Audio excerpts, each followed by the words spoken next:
ગુજરાત રાજ્ય પુનઃપ્રાપ્ય ઉર્જા ક્ષેત્રે દેશમાં મોખરે છે। ગુજરાતની વીજ માંગને પહોંચી વળવા ઉપરાંત કાર્બન ઉત્સર્જનને ઘટાડવા રાજ્ય સરકારે સૌર ઉર્જા પર ભાર મૂક્યો છે અને ત્યારે સોલાર ક્રાંતિમાં ગુજરાત અગ્રેસર છે। રૂફટોપ સોલાર સિસ્ટમ સ્થાપિત કરવામાં દેશમાં ગુજરાત પ્રથમ સ્થાને છે।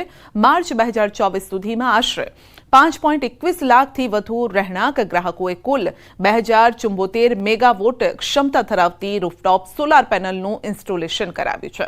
રાજ્ય સરકાર દ્વારા સોલાર પેનલ ઇન્સ્ટોલેશન માટે આ ગ્રાહકોને કુલ 3,155 કરોડથી વધુની સબસિડી આપવામાં આવી છે।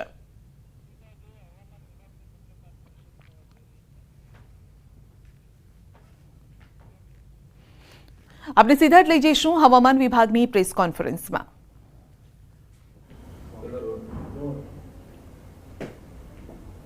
सर अगले 5 दिन का फोरकास्ट क्या रहेगा? आने वाले 5 दिनों के लिए जो गुजराती स्टेट के लिए फोरकास्ट है उसमें गुजराती स्टेट के सारे डिस्ट्रिक्ट कवर है, जिसमें लाइट टू मॉडरेट रेन का पूर्वानुमान है। और वार्निंग की बात करेंगे तो आज के लिए जहां पर हैवी रेनफॉल की वार्निंग है वो डिस्ट्रिक्ट है नवसारी, वलसाड़, दमन और दादरा नगर हवेली, और साथ में येलो अलर्ट जारी है। और थंडरस्टॉर्म वार्निंग की बात करेंगे तो आज के लिए थंडरस्टॉर्म की वार्निंग है, जिसमें गुजरात स्टेट के सारे डिस्ट्रिक्ट कवर हैं और साथ में दमन और दादरा नगर हवेली और दीव डिस्ट्रिक्ट शामिल है।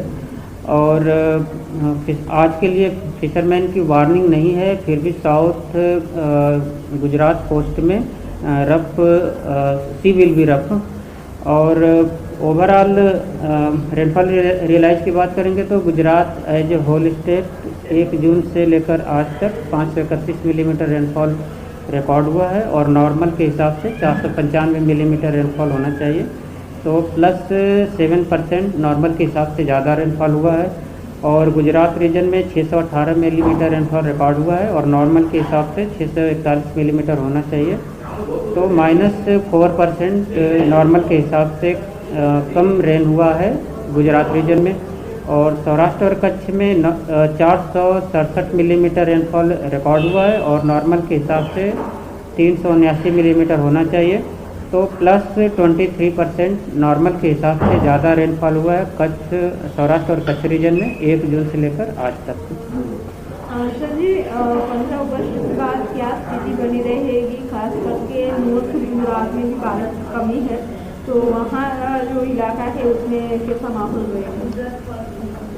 जो मंथ वाइज एमडी का जो फोरकास्ट है अगस्त महीने के लिए उसमें રાજ્ય સરકારની ભરતીઓમાં જે ગેરરીતિ થઈ છે તે મામલે અત્યારે હસમુખ પટેલ પ્રેસ કોન્ફરન્સ કરી રહ્યા છે કે રાજ્ય સરકારે આ નિર્ણય કરીને બધાને એક મેસેજ આપ્યો છે કે તમને કોઈ ધુતારા લૂંટવા આવે પણ તમે સરકારી નોકરીમાં ખોટી રીતે દાખલ થવાનો પ્રયાસ કરો છો તો એ તમારી પણ કસૂર છે અને એમાં તમને પણ નુકસાન જશે। એટલે એવા કેસીસ પણ આની એવા મોટાભાગના કેસીસ એવા છે। એટલે આના માધ્યમથી રાજ્ય સરકાર એક મેસેજ મોકલવા માંગે છે કે તમે કોઈ રીતે આની અંદર સંડોવાશો નહીં। બધી પ્રક્રિયા પારદર્શક રીતે આપણે કરી રહ્યા છીએ અને એમાં તમે તમારી મહેનત કરી અને શ્રેષ્ઠ આપવાનો પ્રયત્ન કરો। આ પોર્ટલના સંદર્ભમાં ચાલુ ભરતી છે તે ક્યારે ફરી ખોલવાનું જે છે તે આવ્યું છે? હા, એક પ્રશ્ન એ છે કે આપણે એ વખતે એપ્રિલ મહિનામાં જ્યારે આપણે આ લોકરક્ષક અને પીએસઆઈની જાહેરાત આપી હતી અરજીઓ મેળવવાની, તો એ વખતે પરીક્ષાની સિઝન હતી અને પરિણામો આવ્યા નહોતા, એટલે ઉમેદવારોની રજૂઆત હતી અને આમ પણ આપણે ચોમાસા પછી લેખિત શારીરિક કસોટી લેવાના હતા, એટલે એવા ઉમેદવારો આ ભરતીની તકથી વંચિત ના રહી જાય એટલા માટે આપણે ઉમેદવારોને ત્યારે એવો વાયદો કર્યો હતો કે આપણે ઓગસ્ટ મહિનામાં આપણે એ ફરીથી પોર્ટલ ખોલીશું અને તમને એવી તક આપીશું। એટલે આપણે 26 ઓગસ્ટથી 9 સપ્ટેમ્બર સુધી એ પોર્ટલ આપણે ખોલી રહ્યા છીએ અને ઉમેદવારો કોઈ પણ કારણસર અગાઉ એમણે અરજી ના કરી શક્યા હોય પણ અત્યારે એ લોકો લાયક હોય અત્યારના તારીખો મુજબ, તો એ લોકો આની અંદર અરજી કરી શકશે। જે લોકોએ અરજી પહેલાં કરેલી છે એ લોકોએ ફરી અરજી કરવાની નથી। ડુપ્લિકેટ અરજી કરીને પ્રવેશ કરવાનો પ્રયત્ન કરનારા ઉમેદવારોને ગઈ વખતે પણ આપણે એમને આમાંથી ડિબાર કરેલા હતા, તો આ વખતે પણ હું કહું છું કે જે લોકોની અરજી થઈ ગઈ છે એ લોકોએ ફરી અરજી કરવાની નથી। કોઈએ દાખલા તરીકે એ વખતે લોકરક્ષક માટે એલિજિબલ હોય, લાયક હોય અને એમણે લોકરક્ષકની અરજી કરી હોય અને હવે ધારો કે સ્નાતક થઈ ગયા છે અને અત્યારે પીએસઆઈની અરજી કરવા માંગે છે, તો એમણે માત્ર પીએસઆઈની અરજી કરવાની છે, લોકરક્ષકની ફરી અરજી કરવાની નથી. એટલે ડુપ્લિકેટ અરજી કરવાની નથી. 26 ઓગસ્ટથી આપણે એ વસ્તુ ખોલીએ છીએ. એની જાહેરાત પણ ટૂંક સમયમાં આપણે આપીશું. એક સીબીઆરટીને લઈને ઇસ્યુ મોટાભાગના છોકરાઓમાં અત્યારે દેખાય છે. અન્ય ભરતી બોર્ડના કે ઇસ્યુ છે એના કારણે આપણી ભરતી છે એ લેખિત પરીક્ષા મુજબ જ લેવાશે કે સીબીઆરટીમાં આ પ્રકારે કંઈ આગળ આપણે બહુ જ વહેલા એની જાહેરાત કરી ચૂક્યા છીએ કે આપણે આ પરીક્ષા ઓફલાઈન આપણે લેવાના છીએ.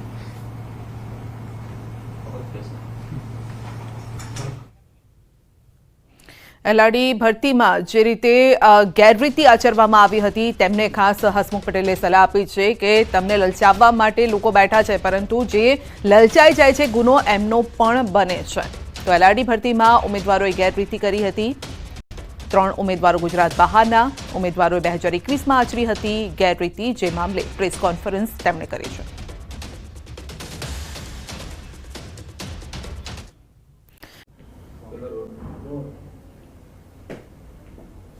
सर अगले 5 दिन का फोरकास्ट क्या रहेगा? आने वाले 5 दिनों के लिए जो गुजराती स्टेट के लिए फोरकास्ट है उसमें गुजराती स्टेट के सारे डिस्ट्रिक्ट कवर है, जिसमें लाइट टू मॉडरेट रेन का पूर्वानुमान है. और वार्निंग की बात करेंगे तो आज के लिए जहां पर हैवी रेनफॉल की वार्निंग है वो डिस्ट्रिक्ट है नवसारी, वलसाड़, दमन और दादरा नगर हवेली, और साथ में येलो अलर्ट जारी है. और थंडरस्टॉर्म वार्निंग की बात करेंगे तो आज के लिए थंडरस्टॉर्म की वार्निंग है, जिसमें गुजरात स्टेट के सारे डिस्ट्रिक्ट कवर हैं और साथ में दमन, दादरा नगर हवेली और दीव डिस्ट्रिक्ट शामिल है. और आज के लिए फिशरमैन की वार्निंग नहीं है, फिर भी साउथ गुजरात कोस्ट में rough sea will be rough. और ओवरऑल रेनफॉल रियलाइज की बात करेंगे तो Gujarat as a whole state 1 जून से लेकर आज तक 531 मिलीमीटर रेनफॉल रिकॉर्ड हुआ है, और नॉर्मल के हिसाब से 495 मिलीमीटर रेनफॉल होना चाहिए. तो +7% नॉर्मल के हिसाब से ज़्यादा रेनफॉल हुआ है.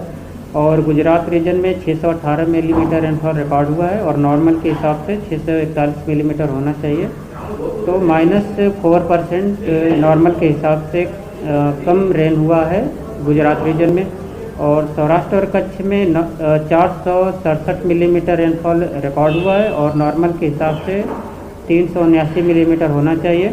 तो +23% नॉर्मल के हिसाब से ज़्यादा रेनफॉल हुआ है कच्छ, सौराष्ट्र और कच्छ रीजन में 1 जून से लेकर आज तक.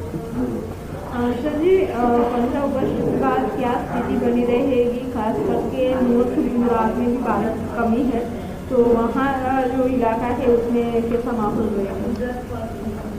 जो मंथ वाइज एमडी का जो फोरकास्ट है अगस्त महीने के लिए, उसमें રાજ્ય સરકારની ભરતીઓમાં જે ગેરરીતિ થઈ છે તે મામલે અત્યારે હસમુખ પટેલ પ્રેસ કોન્ફરન્સ કરી રહ્યા છે કે રાજ્ય સરકારે આ નિર્ણય કરીને બધાને એક મેસેજ આપ્યો છે કે તમને કોઈ ધુતારા લૂંટવા આવે પણ તમે સરકારી નોકરીમાં ખોટી રીતે દાખલ થવાનો પ્રયાસ કરો છો તો એ તમારી પણ કસૂર છે અને એમાં તમને પણ નુકસાન જશે.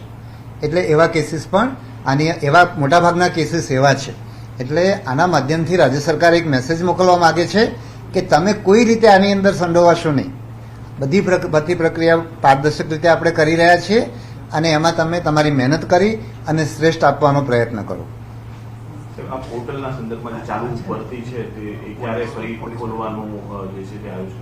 હા, એક પ્રશ્ન એ છે કે આપણે એ વખતે એપ્રિલ મહિનામાં જ્યારે આપણે આ લોકરક્ષક અને પીએસઆઈની જાહેરાત આપી હતી અરજીઓ મેળવવાની, તો એ વખતે પરીક્ષાની સિઝન હતી અને પરિણામો આવ્યા નહોતા. એટલે ઉમેદવારોની રજૂઆત હતી અને આમ પણ આપણે ચોમાસા પછી લેખિત શારીરિક કસોટી લેવાના હતા. એટલે એવા ઉમેદવારો આ ભરતીની તકથી વંચિત ના રહી જાય એટલા માટે આપણે ઉમેદવારોને ત્યારે એવો વાયદો કર્યો હતો કે આપણે ઓગસ્ટ મહિનામાં આપણે એ ફરીથી પોર્ટલ ખોલીશું અને તમને એવી તક આપીશું. એટલે આપણે 26 ઓગસ્ટથી 9 સપ્ટેમ્બર સુધી એ પોર્ટલ આપણે ખોલી રહ્યા છીએ અને ઉમેદવારો કોઈ પણ કારણસર અગાઉ એમણે અરજી ના કરી શક્યા હોય પણ અત્યારે એ લોકો લાયક હોય અત્યારના તારીખો મુજબ, તો એ લોકો આની અંદર અરજી કરી શકશે. જે લોકોએ અરજી પહેલાં કરેલી છે એ લોકોએ ફરી અરજી કરવાની નથી. ડુપ્લિકેટ અરજી કરીને પ્રવેશ કરવાનો પ્રયત્ન કરનારા ઉમેદવારોને ગઈ વખતે પણ આપણે એમને આમાંથી ડિબાર કરેલા હતા. તો આ વખતે પણ હું કહું છું કે જે લોકોની અરજી થઈ ગઈ છે એ લોકોએ ફરી અરજી કરવાની નથી. કોઈએ દાખલા તરીકે એ વખતે લોકરક્ષક માટે એલિજિબલ હોય, લાયક હોય અને એમણે લોકરક્ષકની અરજી કરી હોય અને હવે ધારો કે સ્નાતક થઈ ગયા છે અને અત્યારે પીએસઆઈની અરજી કરવા માંગે છે, તો એમણે માત્ર પીએસઆઈની અરજી કરવાની છે, લોકરક્ષકની ફરી અરજી કરવાની નથી. એટલે ડુપ્લિકેટ અરજી કરવાની નથી. 26 ઓગસ્ટથી આપણે એ વસ્તુ ખોલીએ છીએ, એની જાહેરાત પણ ટૂંક સમયમાં આપણે આપીશું. એક સીબીઆરટીને લઈને ઇસ્યુ મોટાભાગના છોકરાઓમાં અત્યારે દેખાય છે. અન્ય ભરતી બોર્ડના કે ઇસ્યુ છે એના કારણે આપણી ભરતી છે એ લેખિત પરીક્ષા મુજબ જ લેવાશે કે સીબીઆરટીમાં આ પ્રકારે કંઈ આગળ આપણે બહુ જ વહેલા એની જાહેરાત કરી ચૂક્યા છીએ કે આપણે આ પરીક્ષા ઓફલાઈન આપણે લેવાના છીએ.